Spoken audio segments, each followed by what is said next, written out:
impossible. So that morning, I was experiencing some cognitive dissonance. Because cognitive dissonance was what I believed versus what reality was showing me. So I had to figure out how to reconcile that, because my experience of life was in conflict with the experience of him winning that election, and the experience of what I've been told by the mainstream media, what I had chosen to believe. Again, not what I knew, what I chose to believe. So I realized, okay, here's what I got to do. Let me go and find some of the people who are saying positive things about Donald Trump. Again, this is 2016 we're talking.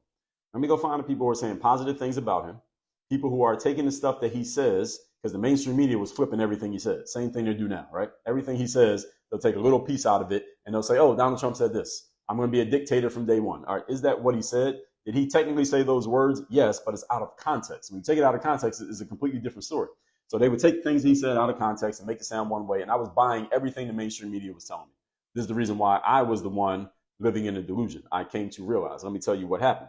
So after that election, I'm talking like the very next day. And again, I got a video on YouTube where I talked about this, where I talked about what to do after Trump wins. And that I told everybody then the same thing I tell you now, is that what happens in the White House is not important as what happened in your house. But anyway, I went on social media and I started following some of the people who were saying positive things about Donald Trump.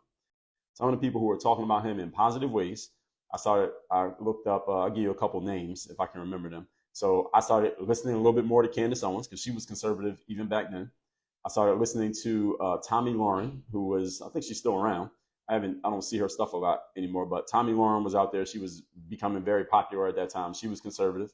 There was Scott Adams, the guy who wrote Dilbert, and he was doing like these breakdowns of what Trump was doing and why Trump was persuasive, not necessarily logically accurate, but he was persuasive. And Scott Adams was explaining why the persuasion was more important than the facts.